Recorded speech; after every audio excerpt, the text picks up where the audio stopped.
Hello, everyone. Very quick, I hope, very quick lecture today on intersectionality, basically some concepts and an overview.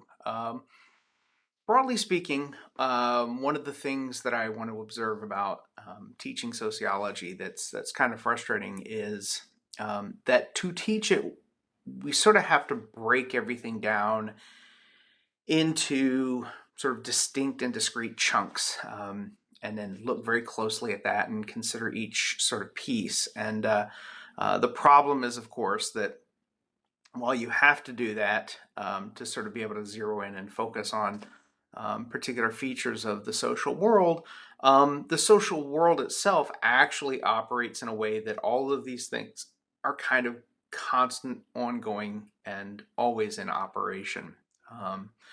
And that's kind of frustrating, right? Because we teach it in the way that we must because that's how we must, but in the way that it operates, we very rarely get an opportunity to sort of talk about the way that society in operation, broadly and heuristically, actually does its thing, with a few exceptions, and intersectionality is one of those exceptions. So intersectional analysis allows us to see and focus on the simultaneous operation of multiple statuses, multiple social categories that are always in play, and that are always sort of relevant in our social environments, and we can look at it in that fashion. So this is very, very, very, very nice sort of lens through which to make sense of the operation of things like inequality. So intersectionality itself grows out of the work of feminist and gender scholars, specifically out of what we call third wave feminism. Not to go too far down a rabbit hole, but first wave feminism was suffrage, right? So the ongoing efforts in the 1800s and 1900s to establish for women in the United States the right to vote. What we call second wave feminism comes about in the wake of first wave feminism and represents efforts to secure greater equality and greater autonomy and self-determination among women. So women increasingly wanting equality in their treatment under the law, women wanting access to spheres of the social world that had been traditionally and typically male-dominated, things like that, right? So women in the workplace, equal pay for equal work, reproductive control over your body, all of that. That is the feminism that was in place, and in some instances, and to some degree, might still be at play for some people even today. But in the 1960s and in the 1970s, and maybe a little bit before that, and certainly in an ongoing fashion since then, there emerged this critique of second wave feminism, in which women of color, women who came from working class or impoverished backgrounds, and other women kind of left out of that sort of white middle class agenda of second wave feminism, began to sort of push back on some of the assumptions and some of the presumed uniformity of a feminist agenda, suggesting that second wave feminist agenda didn't really cover all of the issues that were facing all of the women in society. And it was because for some women, economic equality for all members of, say, for example, a racial or ethnic community was sort of the path for them as women to to also achieve economic equality, right? So it's again, super atrophied and limited sort of analysis of second and third wave feminism. But to my point, the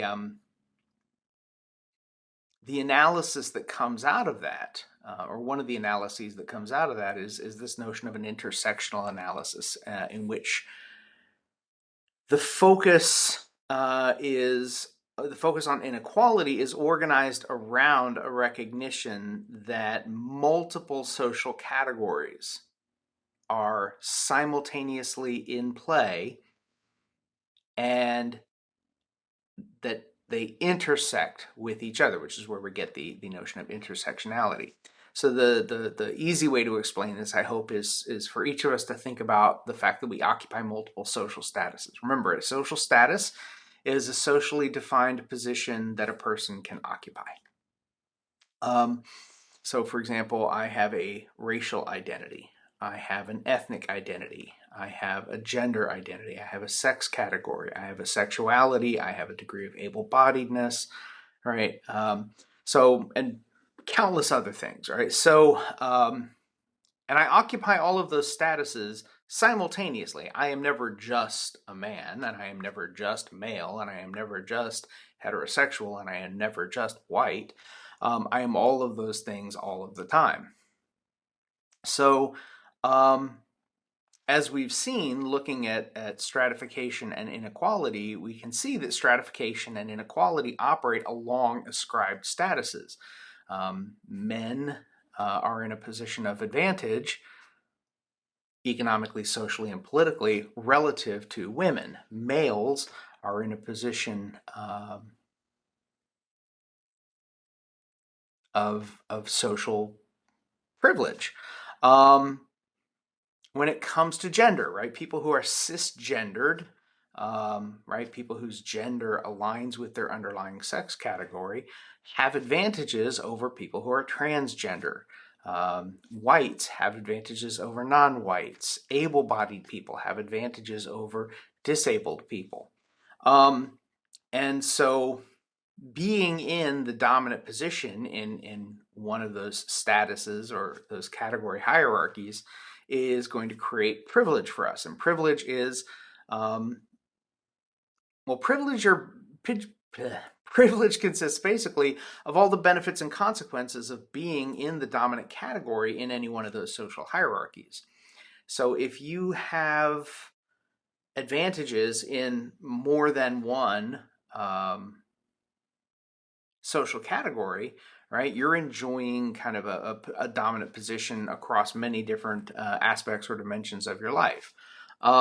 If you are advantaged in a couple of categories but disadvantaged in other categories, there may be times when you feel privileged, where you feel as though you have some built-in advantages, but then other times where you don't feel that, right? So, for example, a white working class man might not feel a particularly strong amount of privilege or relatively high social standing, but it's not because he's male or white, it's because he's working class, and working class people are at a disadvantage relative to people who have more wealth and more income and more prestige. So the things that you need to remember about privilege, two things really. One is that it's relative. So there's no absolute notion of privilege. Privilege is always determined relative to other people in a hierarchy that don't have privilege. So it's always going to be measured comparatively, right? People are privileged relative to other people, always within a category. And the result of that is, of course, that somebody can be privileged but still be not at the top overall, right? And that's really, really important to remember, is that men have privilege relative to women. So poor men have privilege relative to poor women, but poor men may have a sort of relative disadvantage compared to affluent women, right? So it's not the woman aspect of that affluent person that is granting that affluent person privilege. It's the wealthy part. So intersectional analysis kind of lets us start to think about that, and it should not be there's not a score. There's not a there's not an index. There's not a kind of way to calculate who's the most privileged and who's the least privileged. And I think to try to do that kind of misses the point. The point here is that social statuses interact. In various contexts, some social statuses may be more relevant or salient than others. In those situations, one's occupation of a privileged category is going to convey some advantages to you in that moment and relative to those people. That isn't a guarantee that you're always going to feel privileged, that you're always going to be in a situation where your relative standing is going to provide you with some social benefits. That's the first thing to remember, is that privilege is always relative. The second thing you need to remember is that because it's structural, it's also mostly invisible. So privilege is one of those things where the people who have it don't need to do anything to get it, because it's kind of built in. It's built into tradition, or it's built into the way that the law operates, or it's built into cultural understandings of institutions or organizations or other structures. A really good example of this that has actually become dated now, but back in the decades before 2014, only heterosexuals in the United States could marry and have their marriage recognized by the state as a kind of legally recognized relationship. It doesn't mean that gay people couldn't get married. Gay people could get married if they could find a religious organization that would marry them, and there were religious organizations that would perform same-sex marriages. The problem was, of course, that the state was under no obligation to recognize that marriage as legal and legitimate for the purposes of taxes or purchasing property or end-of-life decisions or adoption or any of those other kinds of any of those other kinds of activities. But in 2014, of course, the Supreme Court ruled that same-sex marriages were legal, and the states were obligated to recognize them as such, and the federal government was obligated to recognize them as such. Up until that moment, as a heterosexual person, I got to go home every day to my partner, to the woman I loved, to the woman I was married to. I got to do that. That was my privilege relative to people in same-sex relationships, regardless of how I felt. Right? I was not an opponent of marriage equality. In fact, I signed petitions. I marched in the streets. I spoke on the social advantages of expanding marriage to include same-sex couples. All of that. Right? Win or lose in those struggles, I got to go home at the end of the day still the recipient of that privilege. Right? So that's the thing you have to remember about privilege, is it comes to the people who have it, irrespective of whether they do anything to get it or not. That's what we mean by structural. That's what we mean by built in. There was a woman, she's not dead.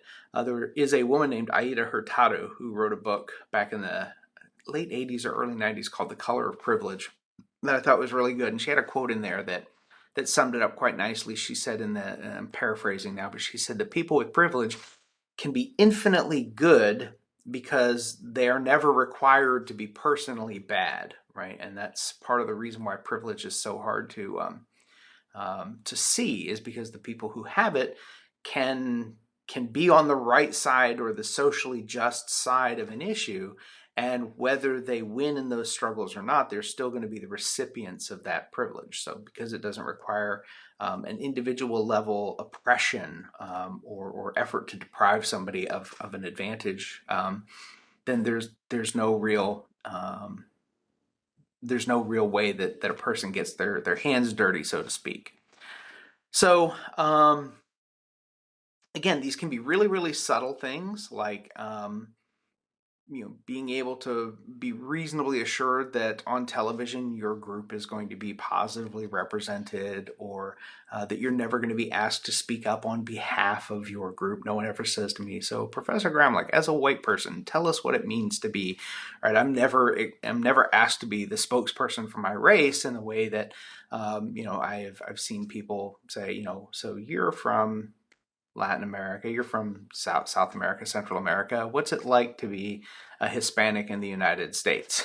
like one person's experience is somehow representative of everybody's, right? But that sort of tokenism is something that people in the dominant position are probably never going to have to be asked to account for or to describe, and that's a really minor thing. I don't think that's it's not something that we should sort of tolerate. But I think that in the overall grand scheme of things, being put on the spot with a question like that is kind of problematic, but not massively consequential. Whereas, of course, not being able to have your marriage recognized by the state in the way that everybody else's marriages are being recognized is much more consequential. So privilege kind of runs that gamut. It can be very, very serious. It can be what seems to be trivial or inconsequential, but I think all of it is kind of important, and all of it, I think, we would benefit if all of it were seen as a reflection of privilege, as a reflection of those advantages, because that's kind of what it is. Last concept I want to introduce, and then we can wrap this up, is the concept of multiple jeopardy. Multiple jeopardy is just a reference to the fact that when somebody occupies multiple positions of disadvantage across these hierarchies, they're experiencing a lack of privilege in more than one category. So they would be experiencing what we call multiple jeopardy. It's just an outcome produced when these intersecting social categories produce more than one relative disadvantage. So if you hear that term multiple jeopardy, that's what that's a reference to. So I think that should wrap this one up. So I'll say take care, and I'll see you next time.